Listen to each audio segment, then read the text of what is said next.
नमस्कार दोस्तों, स्वागत है आपका आज के इस नए वीडियो में। दोस्तों, एक बात तो लगभग निर्विवाद तय है कि हम सभी लाइफ में एक ही चीज को चेज कर रहे हैं अपने अपने तरीके से, और वो है खुशी। मजा नहीं आ रहा है। हमें जो हम काम करते हैं उन चीजों से मिलती है। जैसे कि अगर हम कुछ प्रोफेशनल लाइफ में अपने काम कर रहे हैं, अब हमें ये लगता है कि जब हम ये प्रोफेशनल लाइफ में इतना पैसा, इतना वो अचीव कर लेंगे, तब हम ये करके खुश हो जाएंगे। और ऐसा मौका कभी आता नहीं है, क्योंकि जब हम एक चीज सॉर्ट आउट होती है तो दूसरी खराब होती है, दूसरी खराब होती है, तीसरी कुछ नया इशू आ जाता है। तो ऐसे करके हम खुशी को एक तरह से टाल ही रहे हैं। और सबके खुशी पाने के अपने अपने तरीके होते हैं। कोई घूमना पसंद करता है, कोई फिल्म देखना पसंद करता है, कोई दोस्तों के साथ हैंग आउट करना पसंद करता है, या सबके अपने अपने, मेरे कुछ अपने तरीके हैं। तो अब जो भी कुछ मैं समझता हूँ या आपसे शेयर करता हूँ, वो तभी शेयर करता हूँ जब मैं उसको प्रैक्टिकली अपने ऊपर अप्लाई कर चुका होता हूँ, और उसको एक नहीं, कम से कम 2 से 3 बार उसको पुख्ता कर चुका होता हूँ।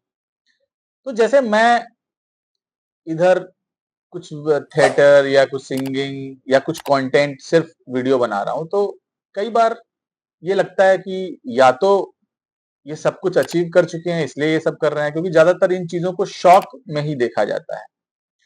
और या ओवरऑल सब कुछ कर चुके हैं, बिल्कुल चिल हैं इसलिए कर रहे हैं। लेकिन सच्चाई ये है कि वन टाइम और कंप्लीट सॉल्यूशन शायद ही हमें किसी को रेयर केस में मिलता हो। हमको हर समय लाइफ में एक बैलेंस बनाना पड़ता है। जैसे कि हो सकता है आप अपने जॉब और बिजनेस में डिससेटिस्फाइड हो, लेकिन इनकम आपकी ठीक ठाक आ रही है। तो अब आपको वो तरीके ढूंढने होंगे कि जिससे आपका सेटिस्फैक्शन लेवल बढ़े, क्योंकि इनकम आपकी ठीक ठाक है।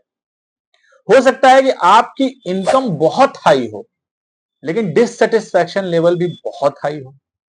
ऐसा भी हो सकता है कि आपके काम से आपकी इनकम अच्छी हो और सेटिस्फैक्शन लेवल भी अच्छा हो। यानी कि वही एक बेस्ट सिचुएशन होती है जब आपकी लाइफ में ओवरऑल सेटिस्फैक्शन अच्छा है, ओवरऑल सेटिस्फैक्शन आपकी लाइफ में होगा। तो जैसे कि जब हम चीजों को टालते जाते हैं, तो अब क्या है कि पैसा भी बहुत ज्यादा नहीं आ रहा है कि उससे सारी प्रॉब्लम सॉर्ट आउट हो जाए और आप फिर वो चीज कर सकें जो कर रहे हैं। तो अब उसका तरीका क्या है? क्या हम उसको पोस्टपोन ही करते जाएं? नहीं।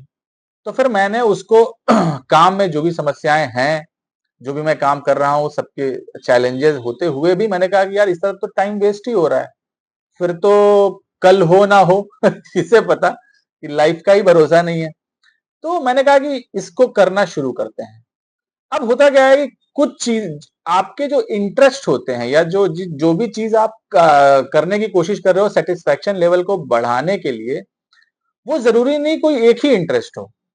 किसी के भी मल्टीपल इंटरेस्ट भी हो सकते हैं, एक से ज्यादा इंटरेस्ट भी हो सकते हैं। तो अब हमें ट्राई ये करना है कि कौन सा इंटरेस्ट ऐसा है जो हमारे अभी वर्तमान की परिस्थितियों के साथ ज्यादा अच्छे से फिट बैठ रहा है। क्योंकि हम इनकम को कॉम्प्रोमाइज नहीं कर सकते, क्योंकि इनकम कॉम्प्रोमाइज करेंगे तो एनीवे लाइफ में डिससेटिस्फैक्शन और लाइफ की क्वालिटी खराब हो जाएगी। लेकिन अगर सिर्फ इनकम की ही बात करते रहे तो भी एनीवे डिससेटिस्फैक्शन कुछ ना कुछ बढ़ेगा। अब अगर हम किसी नई चीज को ट्राई करते हैं तो हो सकता है जो अभी हालात है वो और वर्स्ट हो जाए। तो हमें यह देखना है कि जो भी हमारे इंटरेस्ट है उसमें कौन सा ऐसा है जिसको हम बहुत ही इजी गोइंग अपने काम के साथ एडजस्ट कर सकते हैं, तो जिससे हमारी इनकम करंट इंपैक्ट ना हो, या जो भी है, अगर वो जो भी चैलेंजेस हैं उसको करते हुए आप साथ में उसको कम कर रहे हैं। आपके पास कम एनर्जी है तो भी आप कम कर पाए, ज्यादा एनर्जी है तो भी आप कम कर पाए। अगर आप 2-4 दिन ब्रेक भी हो जाए तो भी आप उसको कर पाए। आपको करने के बाद उसकी थोड़ी सी एनर्जी आपकी बढ़ी हुई हो, भले ही जेब में 1 टका ना हो। तो कहने का मतलब ये है कि हो सकता है कि कुछ इंटरेस्ट ऐसे हो कि आपको लगे कि इस काम के साथ यार ये तो सेट ही नहीं हो रहा है मामला। तो आपको उन सभी को इस हिसाब से सेट करना है कि आपका इनकम और सेटिस्फैक्शन लेवल दोनों बराबर रेशियो में मेंटेन रहे, जिससे जो ओवरऑल ऑब्जेक्टिव है लाइफ में, वह खुश रहने का, वो आप अचीव कर सकें। तो दोस्तों, ये मेरा अपना तरीका और सुझाव है। आपका लाइफ में ओवरऑल हैप्पीनेस या सेटिस्फैक्शन अचीव करने का क्या तरीका है, मुझे कमेंट में जरूर साझा कीजिएगा। बहुत दिनों बाद वीडियो बना रहा हूँ, हो सकता है अपनी बात सही से न रख पाया हूँ, लेकिन कोशिश मेरी ये रहेगी कि वीडियो रेगुलर बनाते रहें, क्योंकि अगर रेगुलर नहीं बनाते हैं, चाहे आप कोई चीज हॉबी में करें या रेगुलर वर्क की तरह करें, कंसिस्टेंसी इंपॉर्टेंट पार्ट है।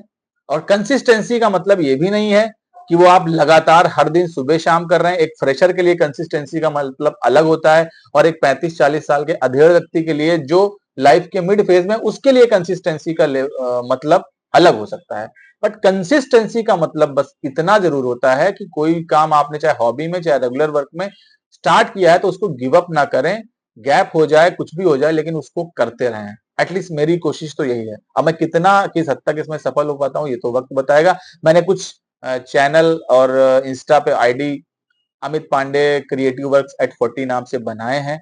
आप चाहें और यूट्यूब पर अमित क्रिएटिव वर्क्स एट 40 नाम से है, तो उसपे मैं जो भी क्रिएटिव चीजें करूंगा वो डाल दिया हूं और आगे भी डालता रहूंगा। तो अगर आप मुझे सपोर्ट करना चाहें तो उसको भी लाइक शेयर और सब्सक्राइब कर सकते हैं। लिंक मैं अभी शेयर नहीं कर रहा हूँ, कुछ दिनों बाद शेयर करूंगा, क्योंकि मैं देख लूं कि मैं उसमें रेगुलरली कुछ कर पा रहा हूँ या नहीं, तब तो उसको डालने का मतलब है। हाँ, हालांकि वीडियोस जो लर्निंग के लाइफ लेसन्स के वीडियोस हैं वो यहाँ पर आपको रेगुलर, और जो ज्ञानी गुरु अमित पांडे के नाम से यूट्यूब चैनल है वहां पर मिलते रहेंगे फुल वीडियोस। तो दोस्तों, अपना प्यार और सपोर्ट बनाए रखिए। मिलते हैं किसी नए वीडियो में किसी नए टॉपिक के साथ, तब तक के लिए बहुत बहुत धन्यवाद।